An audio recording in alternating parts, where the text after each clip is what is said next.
फ़क़द क़ालल्लाहु तबारक व तआला फ़िल क़ुरआनिल मजीद वल फ़ुरक़ानिल हमीद फ़अऊज़ु बिल्लाहि मिनश शैतानिर रजीम बिस्मिल्लाहिर रहमानिर रहीम अलिफ लाम मीम अहसिबन नास अन युत्रकू अन यक़ूलू आमन्ना व हुम ला यफ्तनून। सदक़ल्लाहुल अज़ीम। मोहतरम व मुकर्रम सुनने वाले देखने वाले तमाम मुफक्किरान, कौम व मिल्लत का दर्द रखने वाले तमाम समाजी कारकुनान और मेरी माओ बहनों, सबसे पहले अल्लाह तबारक व ताला का शुक्र एहसान है कि अल्लाह तबारक व ताला ने हमें ऐसे हसास मौजू को लेकर यहाँ पर जमा होने की सआदत बख्शी है। उसके बारे में बहुत ही कम ऐसे हिम्मत करते हैं कि उस मौजू को आगे बढ़ाया जाए।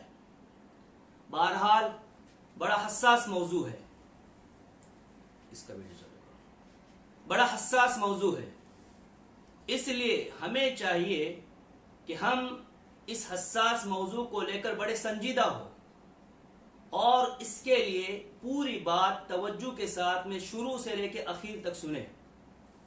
इसलिए कि अगर ये चीज शुरू से लेकर आखिर तक हम सुनेंगे तो उस सूरत में सारी चीजें हमारे सामने आएगी। मेरे माओ बहनों, सबसे पहले आप अपने मकाम को समझिए कि आपका मकाम क्या है, आपकी कदर व मंजिलत क्या है, आपका दर्जा कुरान और हदीस ने क्या दिया है। बहुत बड़ा दर्जा दिया आपको। आप लोगों ने क्या किया है कौम और मिल्लत के लिए, इस्लाम की बका के लिए, इस्लाम को फैलाने के लिए, इस्लाम की तरवीज के लिए और इस्लाम को दूर दूर तक पहुंचाने के लिए आपका एक बड़ा मकाम है। मैं ज्यादा से ज्यादा यहाँ पर अपने माओ बहनों से मुखातब हूँ। अगरचे बहुत सारे मेरे भाई और मर्द हजरात भी इस चीज को समाअत फरमा रहे हैं। देख लीजिए, पहले औरतें अपने मकाम को समझे। सबसे पहले दीन की खिदमत को, दीन की तरवीज को, दीन की बका को, दीन की इशाअत को और दीन को फैलाने के लिए जिसने आवाज उठाई है वो मोहम्मद अरबी सल्लल्लाहु अलैहि वसल्लम है। उनको इसीलिए नामजद किया गया, उनको इसीलिए नबी बनाकर भेजा गया। लेकिन जब उनके ऊपर हालत तारी हो गई और वो थोड़े तशवीश में हो जाए तो उस वक्त में सबसे पहला दिलासा देने वाला कोई मर्द नहीं था बल्कि एक औरत थी। वो औरत हजरत खदीजा रजी अल्लाह अन्हा। तो औरतें अपने मकाम को समझे। अगर आप चाहे तो बहुत सारी चीजें कर सकते हो। मर्दों को आगे बढ़ाने के लिए आपकी हिम्मत, आपकी ताकत, आपकी सलाहियत, आपके बोल, आपकी गुफ्तार, आपके किरदार और आपके जो अल्फाज है वो इंसान को, मर्द को आगे बढ़ाते हैं। तो हिम्मत देने वाली ये औरत है। और आगे आइए, आपको मैं बताते चलूं, हजरत सुमैया रजी अल्लाह अन्हा इस्लाम के खातिर सबसे पहले कुर्बान होने वाले, शहीद होने वाली कोई मर्द नहीं है। मेरे माओ बहनों, नहीं, मर्द नहीं है। अगर तारीख की किताबें उठाकर आप देखो तो आपको पता चल जाए कि सबसे पहले अगर किसी ने अपनी कुर्बानी पेश की है और जाम शहादत अगर इस्लाम के खातिर किसी ने पिया है वो है हजरत सुमैया रजी अल्लाह अन्हा। तो दीन के खातिर सबसे पहले मर्द को हिम्मत देने वाली भी औरत, अपने आप को कुर्बान करने वाली भी औरत। इसलिए मैं कहते चलूं आपसे कि देख लीजिए, कहते चलूं मैं इसलिए आपको कह रहा हूं कि आप अपने मकाम को समझे। आपने दीन को फैलाने के लिए क्या किरदार निभाया है, क्या रोल अदा किया है, और आपका किरदार और आपका रोल इस्लाम की बका के लिए, इस्लाम की तरवीज के लिए, इस्लाम की इशाअत के लिए और इस्लाम को फैलाने के लिए, दीन व ईमान की बका के लिए आपका किरदार कितना बेहतरीन रहा है। मेरे माओ बहनों, आप आगे आ जाइए, इसलिए सीरत की किताबों का मुताला करते रहिएगा। क्या है फरमाया, नबी करीम सल्लल्लाहु अलैहि वसल्लम की सीरत के अंदर, रिवायतों के अंदर ये बात मिलती है और ये सारी वाकयात में ये चीज मिलती है। क्या मिलती है कि जब दीन के खातिर सहाबा अल्लाह के रास्ते में जब निकल जाते थे और जब जख्मी हो जाते थे तो जख्मी जो सहाबा होते थे उनको मरहम पट्टी करने के लिए मेरी माए बहने, मतलब सहाबियात रज़ी अल्लाह अन्हुन्ना वहां पर तशरीफ ले जाती, पानी पिलाने के लिए वहां पर तशरीफ ले जाती। यह है इसलिए कि उनको मालूम है कि दीन को फैलाने के लिए जा रहे हैं, हम कुछ नहीं कर सकते, तो दीन की बका के लिए, ईमान के खातिर, ईमान को बचाने के लिए, ईमान का अलम और ईमान का झंडा बुलंद करने के लिए हमारा क्या किरदार हो सकता सकता है तो यही कम से कम किरदार हो जाए कि हम पानी पिलाए, हम जख्मों की मरहम पट्टी करें। यह आपका मकाम और किरदार है, यह आपका रोल है ईमान को बचाने के लिए, ईमान को फैलाने के लिए। आइए और एक वाकये की तरफ मैं आपको चले जाता हूं। नबी करीम सल्लल्लाहु अलैहि वसल्लम के जमाने में एक औरत आई है और अल्लाह के रसूल सल्लल्लाहु अलैहि वसल्लम ने दीन को फैलाने के लिए, दीन की इशाअत के लिए, अल्लाह के रास्ते में निकलने के लिए सबसे पहले जो आवाज बुलंद की, और ये आवाज बुलंद करने के बाद ने कहा जिसके पास में जो चीज है वो ले आओ। वाकयात पढ़िए, समझिए कि आपने क्या किरदार निभाया है, आपने ईमान को फैलाने के लिए क्या किया, ईमान की बका के लिए क्या किया, और आज हम कर क्या रहे। उसी ईमान को सल्ब करने की सारी चीजें हो रही है, हमसे हो रही है। सहाबिया ने तो इस तरह की कुर्बानियां पेश की है। नबी करीम सल्लल्लाहु अलैहि वसल्लम के जमाने में एक सहाबिया आई, अल्लाह के रसूल ने जब ऐलान किया कि जिसके पास जो भी है, जिसके पास जो भी है वो आए, जिसके पास जो भी है वो आए और वो हमारे रास्ते में, अल्लाह के रास्ते में दे दे, सर्फ करे, कुछ भी दे दे। तो एक औरत आई और कहा कि अल्लाह के रसूल सल्लल्लाहु अलैहि वसल्लम, ये मेरा शीरखार बच्चा है, दूध पीता बच्चा है, वो आपकी खिदमत में मैं अर्ज करूं। अल्लाह के रसूल सल्लल्लाहु अलैहि वसल्लम ने इस्तिफसार फरमाया कि इस बच्चे को लेकर मैं क्या करूं, इस बच्चे को लेकर क्या करूं। वह औरत नबी करीम सल्लल्लाहु अलैहि वसल्लम से जवाब अर्ज करती है कि अल्लाह के रसूल सल्लल्लाहु अलैहि वसल्लम, जिस वक्त में पहली मरतबा आपने आवाज लगाई, मेरे वालिद मोहतरम आपकी खिदमत में हाजिर हुए और जिहाद किया, दीन को फैलाया, दीन की इशाअत की और लास्ट आखिरी सांस तक डटे रहे, और एक वक्त आया वो जामे शहादत पी ली और अल्लाह के रास्ते में कुर्बान हो गए। दूसरी मर्तबा निदा लगाई, दूसरी मर्तबा आवाज लगाई, नबी करीम सल्लल्लाहु अलैहि वसल्लम से वो जवाब अर्ज करती है कि अल्लाह के रसूल सल्लल्लाहु अलैहि वसल्लम, दूसरी मर्तबा जब आपने आवाज लगाई तो मेरा भाई आपकी खिदमत में हाजिर हुआ और अपने आप को कुर्बान कर दिया। मेरी माओ बहनों, मेरे दोस्तों, समझिए हमारी माओ बहनों का क्या मकाम रहा है, हमारे सहाबिया की दीन को फैलाने के लिए, दीन की इशाअत के लिए और ईमान के पुख्तगी के लिए, ईमान को फैलाने के लिए उनका क्या किरदार रहा है। दूसरी मरतबा भाई, तीसरी मरतबा अल्लाह के रसूल सल्लल्लाहु अलैहि वसल्लम ने आवाज लगाई कि अल्लाह के रास्ते में देने के लिए कुछ है, किसी के पास जो है वो दे दे। वो औरत कहती है कि मेरे पास उस वक्त में कुछ नहीं था, मेरे शौहर आपकी खिदमत में हाजिर हुए और आपकी बात पे लब्बैक कहा, अल्लाह के रास्ते में चले गए और अपना 100% दे दिया, 100% दे दिया। उन्होंने भी जामे शहादत पी ली और वो भी शहीद हो गए। ये तीन चीजें हो गई।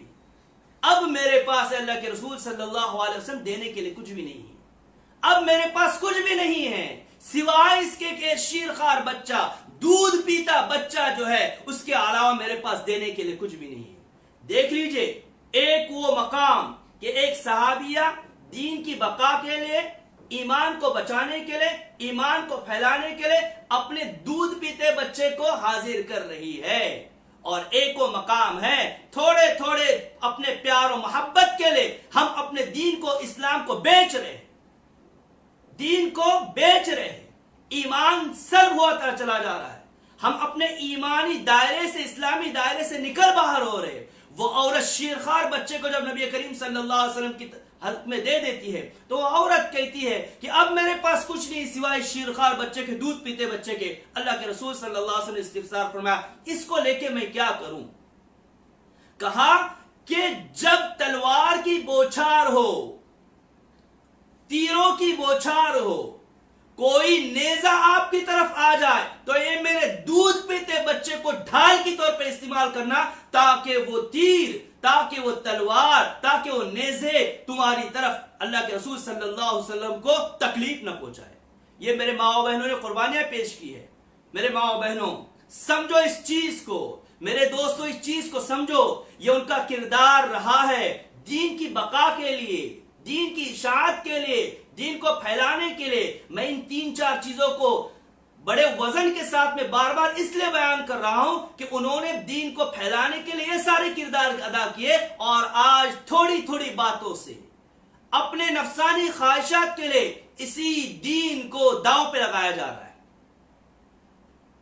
और इसी इस्लाम को छोड़े चले जा रहे हैं। हम किसी और के बातों में, बहकाव में आके चले जा रहे हैं।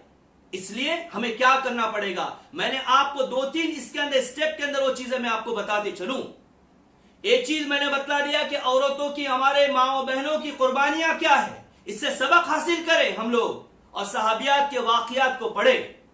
अब मैं आता हूं आपकी तरफ कि ये चीजें हमारे मुआशरे में जो पनप रही है अब, कि हमारी माए बहनें या हमारी बहनें जो आज गलत चीजों की तरफ जा रही हैं, क्यों जा रही है, किस वजह से जा रहे हैं।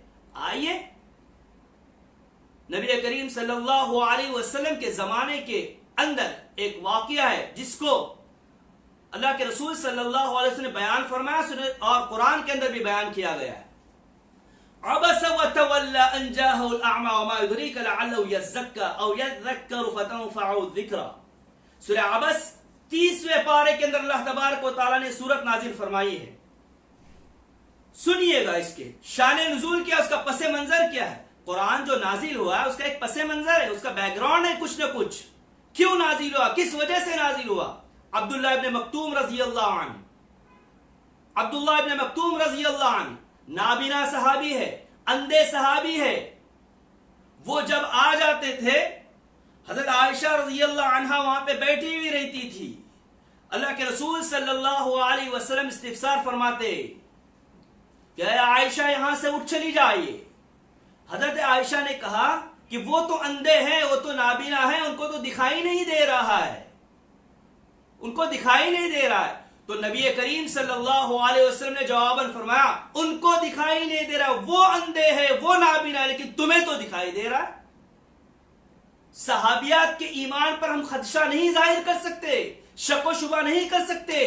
क्या वो गलत काम करने वालों में से थी। क्या हो सकता है कि हमारी माँ आयशा रज़ी अल्लाह अन्हा इस तरह का कोई गलत काम कर दे। क्या उसके दिलो दिमाग में कोई गलत चीज आ सकती, नहीं। उसके बावजूद भी ये सारी चीजें नबी करीम सल्लल्लाहु अलैहि वसल्लम ने फरमाई है। लेकिन आज फैशन के नाम पर और न जाने किस किस के नाम पर हम पर्दा खत्म किए जा रहे हैं।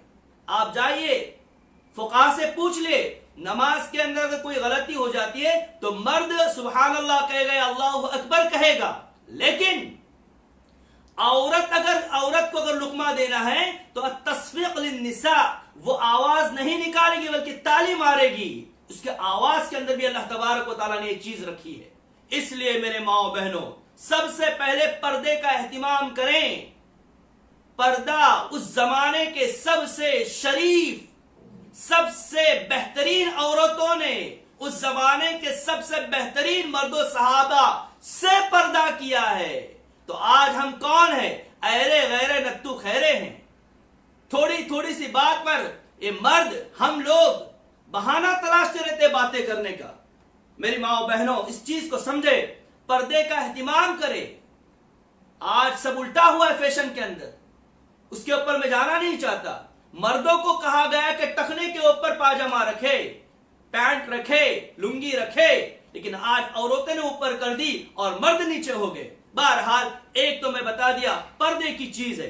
दूसरी बात, मुझे जो चीज आ रही है नजर, कि हमारी बहनें जो मुर्तद हो रही है, अपना ईमान बेच रही है, अपने ईमान को छोड़ रही है, किसी और के साथ में, गैर मजहब वाले के साथ में जो शादी कर रही है, उसमें एक चीज मैं अपने वालिदैन, बच्चों के वालिदैन से मैं दरखास्त करूं कि वह अपने बेटी, नबी करीम सल्लल्लाहु अलैहि वसल्लम की रिवायत है कि 3 चीजों के अंदर जल्दी करना चाहिए।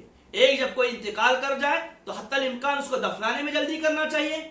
फिर एक, लड़की अगर बालिग हो जाए तो फौरी तौर पर उसकी शादी कर लेनी चाहिए। लेकिन आज है कि हम दीनदारी को पसे पुश डाल दे। मैं आपको बताते चलूं, मुझे जो रीजन, मुझे जो वजूहात नजर आ रही हैं, मैं आपके गोशे गुजार करते चला जा रहा हूं, एक एक निशानदही कर रहा हूं, उस पर तफसील में मैं नहीं आऊंगा। आज जो मुआशरे के अंदर हमारी बेटियों की शादी हम ताखीर से कर रहे हैं, चूंकि दीनदारी हमने रखनी नहीं है। दीनदारी हमने नजरिए के हिसाब से और सोच के हिसाब से उसको हमने महवर नहीं बनाया है, हमने उसको टारगेट नहीं किया है। तो देखा जाएगा कोई डॉक्टर, कोई इंजीनियर और कोई न जाने बड़ा बड़ा बंदा हो, पैसे वाला, धंधा वाला, तो उसके साथ में शादी करने के बारे में सोचा जा रहा है। तो इसके अंदर सही कोई बंदा नहीं मिलता है। फिर लड़कियां अपने उम्र से जब तजावुज कर जाती है और वो चीज जो उस वक्त में चाहिए वो नहीं मिलती है, तो गलत चीज की तरफ रुझान हो जाता है। तो मैं अपने वालिदैन से, अपने मुआशरे के बड़े हजरात से, घर के लोगों से ये कहूंगा कि अपने बेटियों की शादी जितनी जल्द हो सके वो करें। और एक चीज, इसलिए भी हमारे मुआशरे में लड़कियों की शादी जल्दी नहीं होती है कि आज शादी में बहुत ज्यादा पैसा खर्चा हो रहा है। देख लीजिए, बेहतरीन निकाह वो है, बेहतरीन निकाह वो है, नबी करीम सल्लल्लाहु अलैहि वसल्लम फरमाया बेहतरीन निकाह वो है जिसके अंदर कम खर्चा हो। मुआशरे के अंदर लाखों रुपए, करोड़ों रुपए शादियों के ऊपर खर्चा किया जा रहा है। अफसोस अफसोस, जाहिर बात है जब मुआशरे के अंदर, इलाके के अंदर ये चीज पनप रही होगी तो गरीब अपने वालिदैन जो होंगे अपने बेटे की शादी कैसे कर गुजारेंगे? तो वो लड़की गलत काम के अंदर लग जाती है। मेरे माओ बहनों, मेरे वालिदैन, मेरे सुनने वाले इस चीज को समझे कि अपनी बेटी की शादी जितना जल्द हो सके कर ले। दूसरा रीजन, दूसरी वजह मुझे जो नजर आती है, जो कि हमारी बहनें गलत काम कर रही है और मुर्तद हो रही है, गैरों के साथ में शादी कर रही है, वो शुरू यहां से हो रहा है इख्तिलात, मखलूत तालीम, मखलूत तालीम, लड़कों और लड़कियों की एक साथ में जो तालीम हो रही है।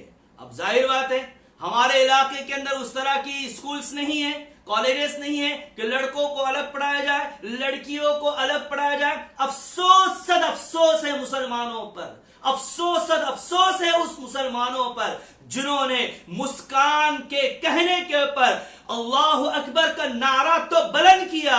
इन मुसलमानों ने उस नारे को, उसके फोटो को अपना स्टेटस बनाया, उन्होंने फेसबुक पे शाये किया और यूट्यूब पे लगा दिया और न जाने अपने तौर तरीके पर फोटोज बनाकर बड़े पूरे दुनिया के अंदर वाहवाही हासिल करी। शर्म करना चाहिए हम मुसलमानों पर। क्या हमने सबक हासिल कर लिया? हम वालिदैन ने क्या सबक हासिल कर लिया?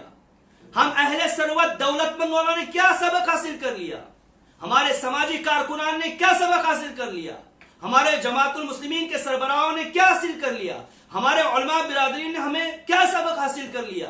क्या उसके बाद कोई एक कॉलेज की बुनियाद पड़ी जहां पर मेरी बहन जाके वहां पर तालीम हासिल करे? क्या है ये सब?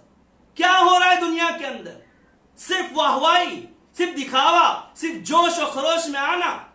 कितने मुसलमान हैं शादियों के अंदर लाखों रुपए खर्चा कर सकते हैं, एक बंदा पूरा कॉलेज बना सकता है। हमारे मुआशरे के अंदर कोई एक यूनिवर्सिटी नहीं है, हमारे इलाके के अंदर कोई बड़ा कॉलेज नहीं है। सिर्फ यह है कि जब जोश आ जाता है फिर हम जोश के अंदर न जाने होश खो बैठते, क्या करना है क्या नहीं करना है।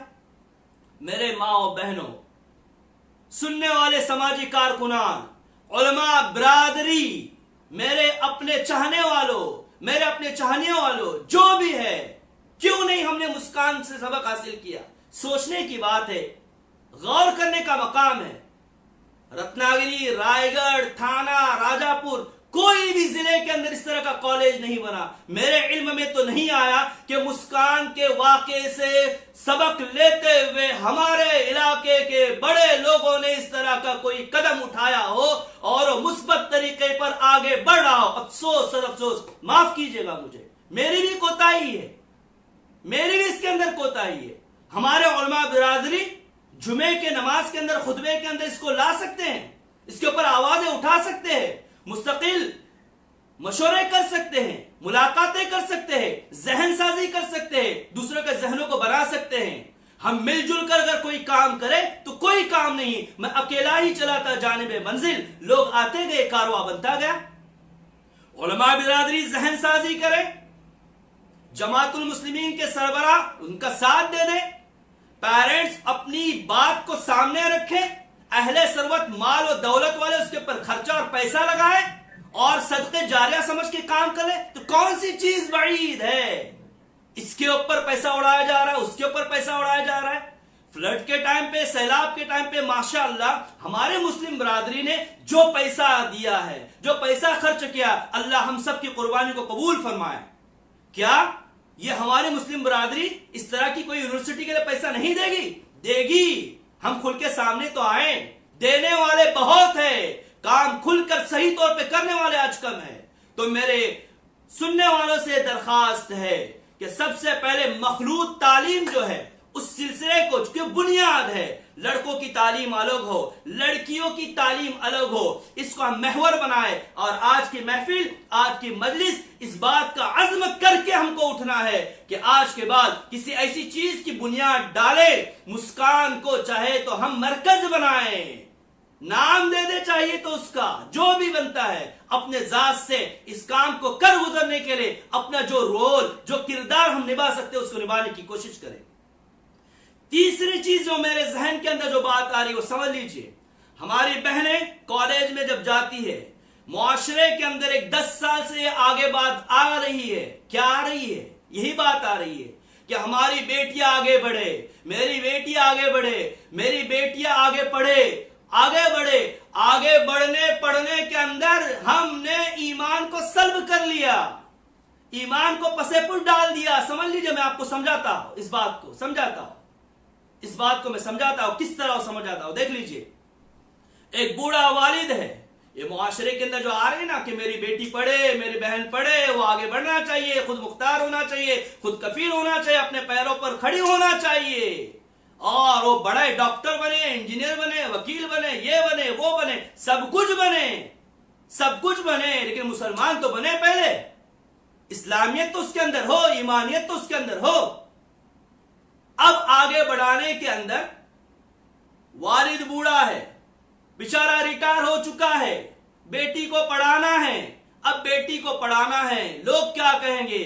एजुकेटेड लड़की चाहिए, 15वीं पढ़ी हुई लड़की चाहिए। अब ये कि अगर नहीं पढ़ाया जाएगा तो निकाह कोई नहीं करेगा, उसको शादी की कोई ये नहीं करेगा। तो अब क्या कर रहा है? एक भाई अपनी पढ़ाई को छोड़ता है, स्कूल की पढ़ाई को छोड़ता है, वो 12वीं 13वीं कर लिया। अब यह है कि वो तलाशे रोजगार बैरूनी मुल्क चला जा रहा है, दूर दराज चला जा रहा है। क्यों? ताकि मेरी बहन जो है अच्छी तरह की तालीम हासिल करें, जो कि एक मुआशरे ने बोझ बना कर रखा है, जो कि एक मुआशरे ने बहुत बड़ा बोझ बना के रखा है। यकीनन पढ़ लेना चाहिए, यकीनन आगे बढ़ लेना चाहिए। अब भाई है तलाश रोजगार में बाहर चला आया है, एक मुसलमान लड़का बाहर चला गया। अब यह है कि 10 साल से देखा जाए कि लड़के पीछे पीछे चले जा रहे और लड़कियां आगे आगे चली जा रही है। अब भाई मुसलमान लड़के जब तलाश रोजगार में यहां पर आए हैं तो हमारी बहनें जो है वो आगे बढ़ रही है, तो गैरों के बच्चे उनके साथ में कॉलेजेस के अंदर हैं। किसी चीज की जरूरत पड़ लेती है, किसी चीज की जरूरत पड़ लेती है, चूंकि हमारे बच्चे एजुकेटेड नहीं हैं और तलाश रोजगार में वो बेचारे आ चुके हैं, तब उनके गाहे बगाहे, उनके ताल्लुकात उन गैरों से ज्यादा हो जाते हैं। उठना बैठना घूमना फिरना उनके साथ में हो जाता है, और फिर इस वजह से एक वक्त आ जाता है कि थोड़ी थोड़ी उनसे जब प्यार मोहब्बत की, दोस्ती की, लगाव की बात होती है, फिर वो लोग उनका वीडियो बनाते हैं और ब्लैकमेल करते हैं, ब्लैकमेल करते हैं। फिर हमारी बहनें चूंकि ब्लैकमेल न हो, इसलिए भी कि मुआशरे में क्या होगा फिर मेरा, इसलिए भी अपने ईमान से हाथ धो बैठती है। मैं आपको एक वाकया बताते चलूं, तकरीबन 4-5 महीने पहले मैं इंडिया चला आया था और मेरे एक साथी भी थे, वो आईनी शाहिद है, आंखों से देखी हुई चीज जो मेरे साथ में उन्होंने बयान की है। वो एक जगह से ट्रेन में निकले हैं, मैं नाम नहीं बताऊंगा, एक जगह से ट्रेन में निकले हैं, वो भी साथ में, वो सामने वाली सीट के अंदर 2 लड़के गैर के, 3 लड़कियां मुसलमान की, और वो निकले हुए हैं। और जाहिर बात है उस लड़कियों ने घर पे भी बताया नहीं कि हम बाहर चली जा रही है, लड़कियों ने बताया नहीं बाहर चली जा रही हम। वो तकरीबन 150 किलोमीटर अपने घर से दूर आई थी। घर में बता रहे हैं कि हम बराबर है, हम बराबर है, सारी चीजें अपनी जगह पर है। और खुदा की कसम, वो मेरे साथी, उन्होंने बात मुझसे बयान की है, कहा कि जैसे ही उनका स्टॉप आ गया, वो लड़कियां जो मुसलमान की लड़कियां थी, उन्होंने 5 मिनट पहले स्टॉप आने से पहले बुर्का पहना और वो चली गई उनके साथ में, उनके साथ में गैर मुस्लिम 2 बच्चे थे। अब भला बतला दीजिए क्या माहौल चल रहा है? हमारे पेरेंट्स, हमारे वालिदैन कहां पर है? क्यों अपने बच्चियों की जब घर से निकलती है ट्यूशन के लिए तो हम अपने वो टीचर को, अपने बच्ची के टीचर को फोन करके नहीं पूछ रहे कि मेरी बच्ची पहुंची या नहीं पहुंची? किसकी जिम्मेदारी ये बनती है? क्यों हमारे बच्चों का हम मोबाइल नहीं चेक करते? क्या हमारी जिम्मेदारी नहीं बनती? शादी से पहले पहले क्या हम अपने बच्ची का मोबाइल देख नहीं सकते कि कहां क्या गुलछड़े उड़ा रही है, कहां जा रही है, क्या कर रही है? किसकी जिम्मेदारियां बनती है? ये हमारी अपनी जिम्मेदारियां बनती है। 1-1.5 महीने पहले की बात है, मालेगांव के एक अखबार के अंदर एक सुर्खियां बटोरी थी। अफसोस जाइए उस बात के ऊपर। सुर्खियां इस तरह बटोरी थी कि उन्होंने तज्जिया निकाला, उन्होंने एक तखमीनन, एक अंदाजन जब बताया, रोजाना 36 लड़कियां मुर्तद हो रही थी। अफसोस है, सद अफसोस है। अल्लाह के रसूल सल्लल्लाहु अलैहि वसल्लम के जमाने के अंदर एक का जनाजा जा रहा है, अल्लाह के रसूल सल्लल्लाहु अलैहि वसल्लम ज़ारो कतार रो रहे। सहाबा ने फरमाया कि अल्लाह के रसूल सल्लल्लाहु अलैहि वसल्लम ये क्यों आप रो रहे हो? तो गैर का जनाजा चला जा रहा है, आपको अफसोस करने की क्या बात है? कहा कि मेरी अपनी जिम्मेदारी थी कि मैंने दीन की और इस्लाम की बात उस तक अगर पहुंचाई होती, काश वो ईमान वाला होता, वो आज बगैर ईमान के चला जा रहा है, इसलिए मुझे अफसोस है। और वो तो गैर मुस्लिम आज हमारी माए बहनें, हमारी बहनें इस्लाम से हाथ धो बैठ रही है। उसके वजूहात में से 3 वजूहात मैंने आपको बयान किया।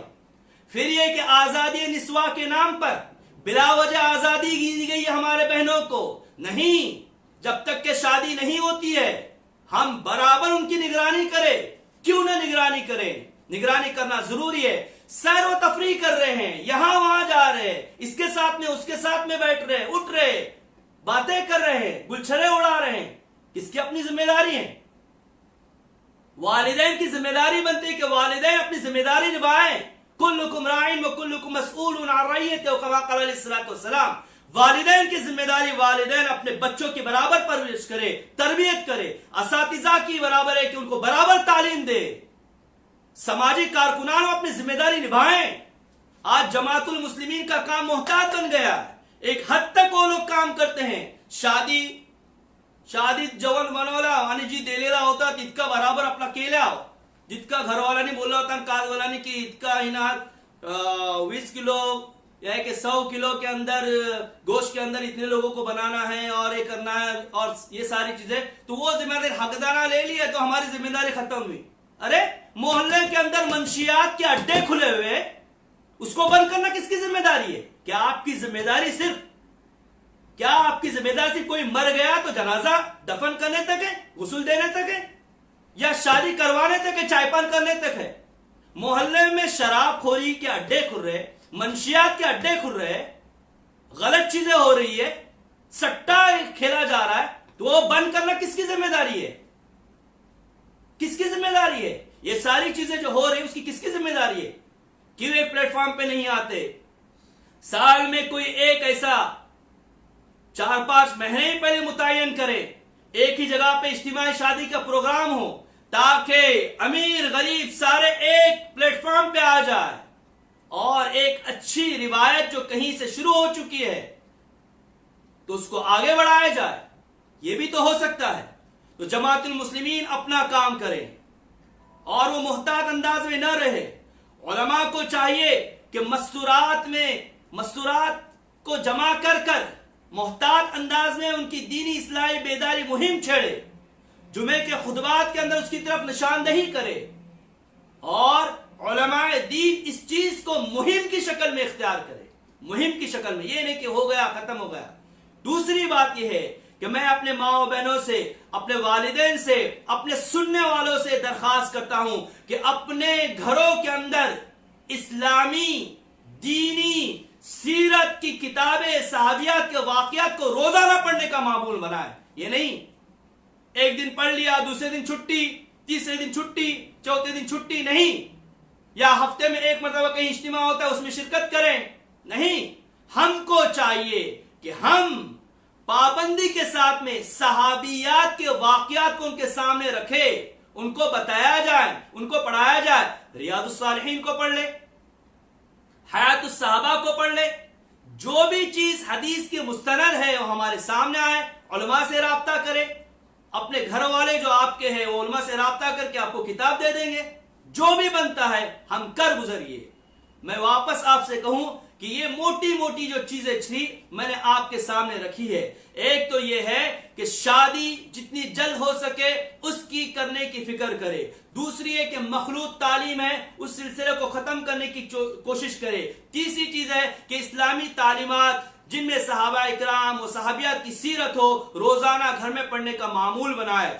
चौथी चीज, स्कूल का टीचर का नंबर लेकर वक्तन फवक्तन हम कारगुजारी ले कि मेरी बेटी कितने बजे आती है, कितने बजे चली जाती है। फिर एक मोबाइल चेक करने में के इस्तेमाल जो कर रही है उसके चेक करने में हम झिझक बिल्कुल भी महसूस न करें। आजादी निस्वा के नाम पर बिला वजह आजादी न दी जाए। सैर व तफरी अगर कराना है तो अपने साथ में करा ले। जमातुल मुस्लिमीन अपने दायरे को कारकर्दगी को थोड़ा वसी करके इस तरफ भी तवज्जो दिलाए और उलमाए कराम वक्तन फौक्तन इस तरफ रहबरी करे। और अहले सरवत हजरात, मालदार हजरात और इसी तरह समाजी कारकुनान, मैं उनसे दरखास्त करूंगा कि वो अपने इलाके के अंदर कम से कम एक यूनिवर्सिटी की बुनियाद डाले, ताकि सिर्फ हम जोश में नारे लगाने वाले न बने बल्कि होश के साथ में अपने काम को आगे बढ़ाने वाले और सही नहज की तरफ आने वाले बने।